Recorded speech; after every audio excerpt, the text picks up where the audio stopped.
সাকষ্য নির্বাচন স্থগিত এবং দ্রুত বাস্তবায়নের দাবিতে সাকষ্য নির্বাচন স্থগিতের প্রতিবাদে এবং দ্রুত বাস্তবায়নের দাবিতে বাংলাদেশ ইসলামী ছাত্র শিবির ঢাকা মহানগর দক্ষিণ শাখা কর্তৃক আয়োজিত মিছিল পরবর্তী সমাবেশে এই পর্যায়ে উপস্থিত আছেন বাংলাদেশ ইসলামী ছাত্র শিবিরের কেন্দ্রীয় কার্যকরী পরিষদের অন্যতম সদস্য, কেন্দ্রীয় আন্তর্জাতিক সম্পাদক, মেধাবী ছাত্র নেতা মুতাসিম বিল্লাহ সাহিদী, উপস্থিত ঢাকা মহানগর পূর্বের সংগ্রামী সভাপতি, মহানগর নেতৃবৃন্দ, পাঞ্জাবের জগতে একটি বিশ্বস্ত নাম শাবাব এথনিক ওয়্যার।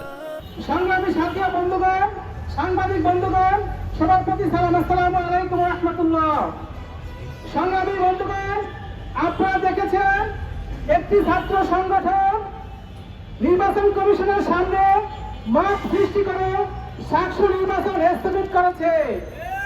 পাশাপাশি তাদের মাদার সংগঠন বাংলাদেশ জাতীয়তাবাদী দল তাদের আইনজীবী ফোরামকে কাজে লাগিয়ে আদালতের গাড়ো বন্দুক রেখে বিচারকের কাছ থেকে সাকষ্য নির্বাচন স্থগিত করিয়েছে। আমরা এই ঘটনার তীব্র নিন্দা এবং প্রতিবাদ জানাই।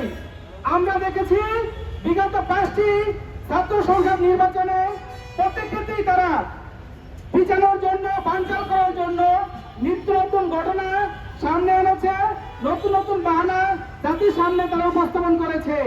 কিন্তু দিন শেষে আমরা দেখতে পাইছি ছাত্র সংসদগুলোতে ছাত্র সমাজ তাদেরকে বয়কট করেছে, দিন শেষে শিক্ষার্থীরাই সেখানে বিজয় হয়েছে। আমরা দেশহীন কণ্ঠে বলতে চাই, অনতি বিলম্বে শিক্ষার্থীদের গণতান্ত্রিক অধিকার তাদেরকে ফিরিয়ে দিতে হবে। অনতি বিলম্বে সাকষ্য নির্বাচন বাস্তবায়ন করতে হবে। যে দলটি সবসময় গণতন্ত্রের বুলি আউড়ে মুখে ফেনা তোলে, তারাই শিক্ষার্থীদের গণতান্ত্রিক অধিকারে হস্তক্ষেপ করেছে। এটা অত্যন্ত ন্যাক্কারজনক। 5ই আগস্টের পরবর্তী বাংলাদেশে এই ধরনের ঘটনা এই দেশের জনগণ, এই দেশের শিক্ষার্থীরা কোনোভাবেই ভালোভাবে নেবে না।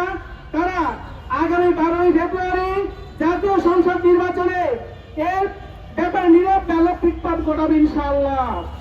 প্রিয় সাংবাদিক বন্ধুগণ, প্রিয় উপস্থিতি, আমরা দেশহীন কণ্ঠে বলতে চাই, আমরা দেখেছি একটি বিশ্ববিদ্যালয়ের বিসি এবং প্রবিসি নীলাচ্চার মতো একটি ছাত্র রাজনৈতিক দলের সমাবেশে উপস্থিত হয়েছে।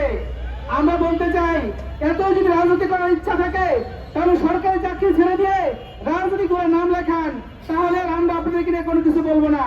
কিন্তু সরকারি চাকরি করে সরকার থেকে বেতন দিয়ে কোন রাজনৈতিক দলের পা চাপবেন, এটা সম্পূর্ণ বেমানান।